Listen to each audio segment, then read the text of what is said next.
What are you doing, sitting alone in the dark at this hour of the night? Couldn't sleep, so I thought I'd sit up a while and watch the comings and goings over there at Harlem Hospital. Ain't even the weekend yet, and already those doctors and nurses got a full house. Lord have mercy. What some colored folks do to one another.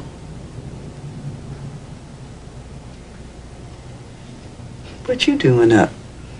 Oh, I just got to get me some water. That's a tale. You just came in here to see why I was up so you could fuss. Did he come back yet? No. It's 2:30 in the morning. He can't be coming in here all hours of the night. Some folks got to get up and work in the morning. You don't. Didn't do a day all last week. Well, I got me one this morning. Mrs. Spearman said she almost didn't get through on that party line we got. Well, tell her to give you some more days, and we'll get ourselves a private line.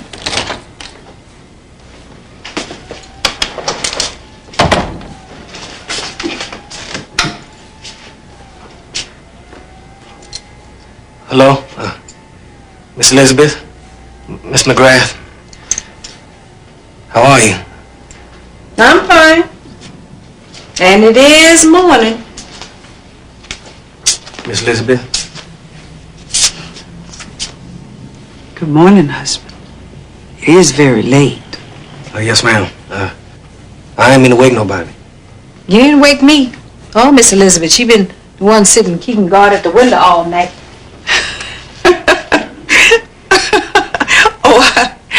I just couldn't sleep. That happens sometimes. And when it does, I just come out and I sit and I watch the comings and goings on over there at Harlem Hospital. It's like a moving picture show, you know? Yes, ma'am. That's the way I felt. And Lou Bessie took me all these places after we left the Savoy. See, there was Jimmy's Chicken Shack, Smalls, and some big old ballroom. The Renaissance? Yes, ma'am. That's it. There were all kind of people there, boy. I tell you, it's just like you say. It was like being at the movies. She introduced me to all types of folks with funny names I ain't never heard before. Look who's talking. What kind of names? Well, there was West Indian Archie, King Padmore, Dutch somebody. Where does Lou Bessie meet these kind of people? These are gangsters, husband. Gangster? Well, I don't know. I mean, I don't understand a lot. I do know Lou Bessie seemed like she changed an awful lot. Almost seemed like she's somebody else. Speaking of change, how you like your new name? My new name? Well, Miss Charmaine said she was going to change your name to Andre, but I guess she forgot to tell you. Miss McGrath, my name's husband. Ain't nobody changing nothing. Iceman be here soon. Some of us got to work in the morning. Good night.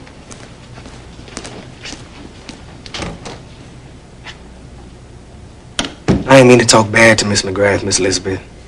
Oh, I know that, husband. I said listening to her is like listening to Lou Bessie all over again. She ain't like nothing about me neither. She said, "Where'd you get that suit and that shirt? And those shoes? Those are the ugliest shoes I've ever seen. And your hair? I'm gonna have to fix you up, Andre." What's wrong with your hair? She said it need changing. Now, I don't know. She can take care of all she wants, but I ain't changing my name. Well, if you don't want to, you shouldn't. And I'm gonna keep on calling her Lou Bessie, too. Well, now, if somebody wants to change their own name, I think we should respect that. Well, no, I don't know about that, Miss Elizabeth. I mean, I don't know this woman call herself Charmaine. That ain't the Lou Bessie I come up here to find. She might not be the same woman that you knew in South Carolina. People do change, husband. Especially when they come up here to Harlem. See, I don't understand, Miss Elizabeth. Why? That's something you have to find out. It is late. Guess I better be turning in. Miss Elizabeth, I'm kind of wondering what you and Miss McGrath was doing up so late. Well, Quilly wanted some water, and I couldn't sleep. You wasn't worried about nothing? No, husband, I'm not worried about anything. Well, I was asking you because my mama told me that there's only two reasons that people stay up at night. That's a troubled mind or talking stomach. Since you say you ain't worried about nothing, I figure it's because you're hungry. The stomach must be talking to you. No, husband. I ate my dinner last night. Well, that may be, but this is the moment. And my mama was never wrong. I'm about to go to a place called Wimpy's and get myself some breakfast. Oh, with this ticket I won. It's for two. I figure maybe you want to come join me? It's free. Thank you, husband, but it's 3 o'clock in the morning. Well, then we lucky then. Because the ticket's good until 6 o'clock in the morning. And I ain't about to let it go to waste. It's the first thing I ever won. I'd be very happy if you would join me. Husband, thank you, but it's too late. Where's Lou Bessie? I ain't want to say it, but I don't know where she's at. After we left the Savoy, we went to some bar. Ran into a woman she knows. Had a couple soldiers with her. They all went off somewhere. I see. You know what's funny? Ever since my mama died, I've been eating alone. I understand about eating alone. Then you need to come with me. You ain't gonna get no sleep with your stomach talking to you. Husband, I haven't been outside of this house after 11 o'clock in years, and that was for the watch hour service at the church to bring in the new year. I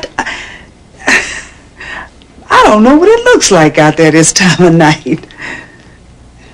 I can tell you this much. It's pretty. I mean, sure, y'all got the street lights on here and stuff, but where I'm from, the stars are still out. And in a couple of minutes, the sun gonna peek up just enough to tell the day to come on in. Oh my goodness. If you could wait a minute.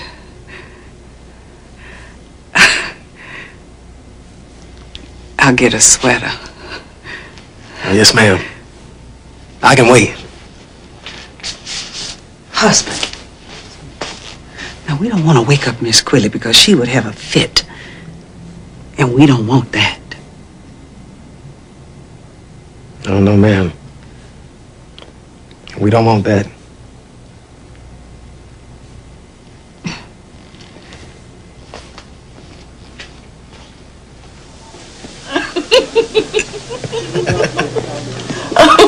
Now, husband, I know that you did not catch no June bug and tie a string around his leg. You didn't. Yes, we did. And we caught him and then we let him fly away. You don't believe me, do you? That old woman with that young cat, you know what that is, don't you? That's an old settler. Well, how you know that ain't her nephew? Could be her No cousin or nephew something. make a auntie laugh and carry on like that. Look at her. She got that young man hypnotized. You know, in Frogmore, I'll get up in the mornings and pray. And I can see heaven on a light of day. But out here, you look out a window, all you see is a wall or somebody looking right back at you. I just don't think that people are supposed to meant to live on top of one another like that. I know exactly what you mean. What I miss most when we used to go to church, especially at night. Me and Quilly walking down the road on the way to the First Baptist of Halifax, carrying a lantern so we could be on the lookout for snakes. But long before you get to the church, you could hear the people. The voices. Choir. Hands clapping, feet stomping, folks rocking from side to side. Didn't have no piano. All we had was our voices, our hands, a tambourine, and our love for the Lord. This little light of mine, I'm gonna let it shine. This little light of mine, I'm gonna let it shine. This little light of mine. Oh, man, get you folks anything else? Some coffee? Oh, no. No, ma'am. What time is it? It's 8 a.m., and I don't mean to rush you folk, but I got to start cleaning up for the morning shift. Oh, I don't know where the time went. Yes, ma'am.